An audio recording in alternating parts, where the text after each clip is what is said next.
On this episode of the Buddy Review, we talk about being able to explain things to kids as well as our significant others, and there's always another option.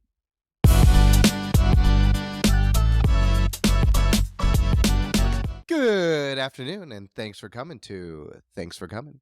As always, I'm your host, Scott, and once again, I'm joined with my lovely girlfriend, Casille. Say hi. Hello. And look, we both have microphones now, Hey. and so maybe it'll make editing a lot easier. And now I can also speak whenever I want to. Oh, yeah.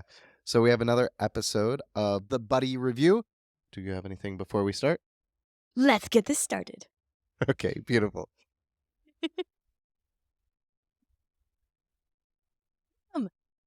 This is still the best intro. It is a really good one. Dad, Oh, and my favorite. Charlie. No. Oh, I got it wrong. Wait. That's her name? Yes, Bluey is a girl.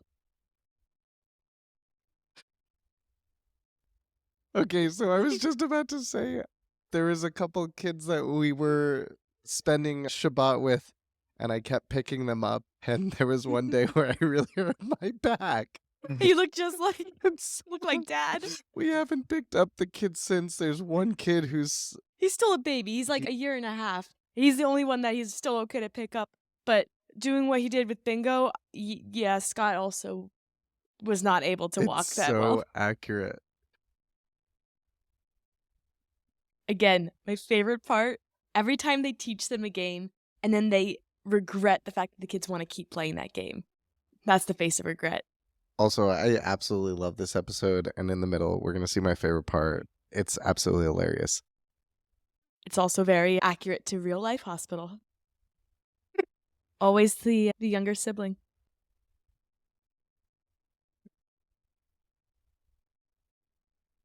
So, I don't know if anyone has ever played this, and Scott, I don't know if you've played this too, but I am the younger sibling of two, and you are the older sibling of two. And as the younger sibling, I was always the nurse, the second player, Luigi and not Mario. It would be always the other one. And so I relate so strongly to Bingo being like, no, I'm not the doctor, I'm the nurse. And then the older sibling gets to call the shots. I think the one time I remember playing doctor, I was the doctor, so yes. See?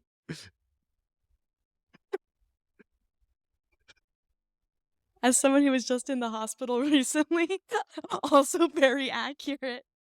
Stick you with the needle. What are you giving me? It's fluids and electrolytes. Why didn't you tell me before you started sticking you with stuff? Okay, so that is by far my favorite part of the entire episode, because it is such kid logic of, we think we know what we're doing, but we have absolutely no idea. And one of the things I love about this episode is it is all from Bluey and Bingo's perspective of what the doctor is like. This is the kid's perspective. This is Bingo saying, yeah, they just kind of do stuff and don't tell me. And then they're like, well, sorry, I'm really busy. And they're probably used to a doctor coming into the room and going, okay, I'm really busy. We only have a short time to work with you today. Now, we will say that this is an Australian show they have universal health care. So This might be just making fun of American healthcare because of the shows. no, I think it's making fun of Australian healthcare Oh. because they don't have much time because they're being paid so little, and it's universal healthcare. Australians, comment below if you have anything to say about this. Yeah, I'm actually curious. Okay, let's keep watching. Accurate. Are you pregnant? No. Have you ever been pregnant? No. Look at that creativity. My favorite part is the creativity of the X-ray machine being a shoebox and then having to then draw the X-ray because they're waiting for it to be ready. But this is also so accurate with the hospital system.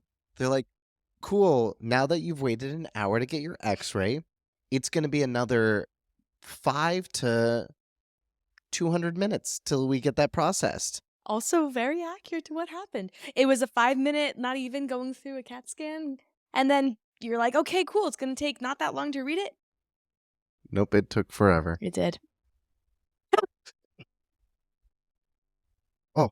As anyone who has any kind of hair on your arms or legs knows, you don't do that with a Band-Aid. How dare you insult my drawing skills, Bluey? Okay, so when Bingo is asking, "Did you eat one?" I really relate to this because so I went through a couple phases where I just ate everything. Especially so like when I was going through my growth spurt, I ate everything. When I was in wrestling, I ate everything. And so like my dad used to joke that I was Hoover, like the vacuum cleaner. And so I can very easily seeing kids watch me eat. Now today I don't gorge as much because usually the Adult meal metabolism, too. that and also when we go to a meal with kids, it's usually like Shabbat. So it's not appropriate to gorge my face. Plus, they will comment on it. Yes, but I can totally see our kids or other kids that spend enough time with us just going, Did you eat it? did you eat a cat? Oh, my favorite part, though, is, well, no one really knows how they get in there. That answer of, okay, doctor, so I'm in here, my stomach hurts, so what's wrong? Well, we don't really know, but we'll do some other stuff just to test and check. Yeah, let's rule out everything except for the stomach issue. Exactly. Logic.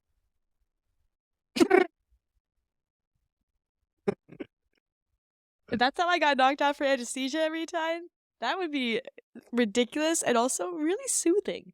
Okay, so real quick, story time. I've had sleeping gas twice. No, maybe 3 times. So one was my getting my wisdom teeth out. Same. And then 2 was when I had surgery. I had 2 surgeries on my Achilles. Oh, right.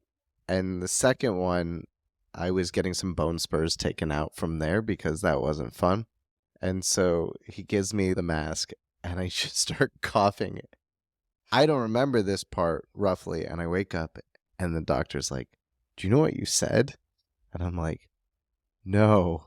He goes, "You coughed a couple times," and you're like, "That's some good stuff." God. So maybe having a sleepy time song would have been a lot better for me. I agree. They had made me count backwards from 10 and I didn't even get past 9. Oh, okay, wait, real quick. There's a comedian who joked about, they were like, "Let's see how long we can last." And he told the anesthesiologist, "How long can you make it go for?" And he's like, "Whatever number, I can make you pass out on that number." And he goes, "No." And he goes, "Okay, we'll try for 10." And like at 3, they cranked it up and out cold. Oh my gosh. So they have a lot of control with that. Fun fact, anesthesia doesn't actually numb you or like help with the pain. It just puts you to sleep. So your body's still feeling pain. That's why it aches when you wake up. That's why it's to give you pain medicine as well. So if they just give you anesthesia, that's why when they talk about with general anesthesia for dental procedures, your mouth still hurts, but your body isn't reacting to it, but it will ache after because you don't have any of the pain medicine. Didn't know that. The more you know. Bingo coming in clutch. A common mistake. I think that's supposed to be in there, doctor. Let's just put it back so, he doesn't notice it's missing.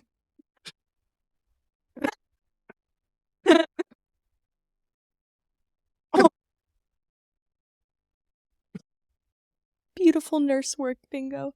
Oh, you poor dear. Here's another plaster. Ouch. Also, I love the empathy of Bingo because she's like, we just want him to feel better. It has definitely felt this way in a doctor's office. I love the problem solving. So I do want to comment on this as someone who has worked in a hospital and who also has their own medical issues. I have both experienced this and seen this, where sometimes the doctor does miss something, especially if they are doing rotations or if they're just going through. But the nurse who sees the patient most often is usually able to spot, hey, maybe this isn't normal. Maybe we should look at this again. And like in a real life situation, this is just nice to have the nurses kind of acknowledged, especially after all the COVID craziness, that really did put a lot of empathy and effort into stuff just to make sure that doctors took the patients seriously. I didn't know that. That's really nice to know. Yeah.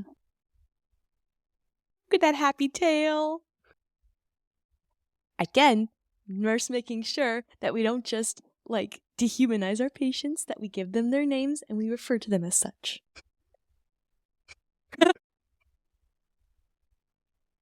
That logic is solid. Brilliant. If only every stomach pain was cured by this. If only every pain was cured by cheese. The best way to end the episode. I really like this episode now after watching this and talking about the actual nurse part, there's another appreciation. But my biggest is that Bandit plays with the kids so well with this, where he's like, I don't really want to play, but I'll play with you guys. And as much as he didn't want to play, you can notice that when they start doing the surgery, he really got into it again. And I can relate to that, where you're like, I really don't want to play this game. I don't want to do this. And then when you see your opportunity where you're like, I can shine, you're like, I'm going to go nuts. And it's really nice. So that's definitely one of my favorite parts of this. I think my favorite part is definitely when Bingo realized that the play ended abruptly. And she was like, but we didn't get to fix him. That was the whole point. And she decided to look at the x-ray again and then have Bluey look at the x-ray again. And they got to actually finish the whole scenario and they got to work together instead of Bluey just being like, nah, it's done. I'm moving on to the next thing. And I think that was really nice that they got to have that whole trio. I do think this is really accurate for a kid in a hospital scenario where you have this person who comes in who, yes, they may say your name once, but they're usually too busy to remember it. The nurses are going to see you multiple times. Yep. But it is a bit scary. They just poke you and they just do stuff. And as a kid, especially, you have no idea. I mean, even as an adult. You have no idea. And I also will mention that Bingo, it's been hinted at, we're not really sure, and you'll see later on the episodes, that Bingo might have celiacs because they mention a lot of gluten-free food, and then there's a hospital episode of Bingo's as well. And so there is a possibility that Bingo is also going off of her experience of being in the hospital and having those kind nurses really take the time to figure out what might be wrong. Well, let's go through what is one thing we can take from this episode, and then how can we use this in our everyday? This is actually something I talked about recently with someone about explaining to kids what's going on. One of the things that Casille and I kind of learn and watch on TikTok and some other things is Montessori, where you are involving the kids and not just having them sit on the side while you make dinner or doing whatever it may be. And one of the things that's really nice about it is you get a chance to explain to the kids what is actually going on. And I really like that idea that they don't know what a hospital setting is. The first time you're there, as much as they try and make a hospital or a doctor's office look friendly, it's not. It's an office building where you go. Yeah, it's an office building where you go and it's not comfy. No one's ever like, oh, I feel right at home at the hospital. And so I think for me, taking this and remembering that, especially in new scenarios with anyone, that it is important to explain what's going on. I know for Casille and I, there's a lot of things that Casille did not grow up doing or may not have done over her past 29 years that I have. And I have to remember that going into those moments, sometimes she needs a little bit of explanation and a little bit of what is going on so that she does feel comfortable and she's not like, oh, what is this sterile, creepy place that we're in that you say, I have to go here? So remembering to keep that in mind for myself, that sometimes the newer things that might be new for you, giving you a little bit more background, as much as I want you to be surprised. I don't want to be surprised by a stabbing needle, though. There won't be any Stab. needles. But as much as I want you to be surprised, remembering that you also should have some context so that you're not feeling so nervous and you're able to feel safe and enjoy that surprise. Oh, I forgot what we were doing for a second. I'm sorry. What you learned from the episode. I'm sorry. I looked at you. I got all blushy.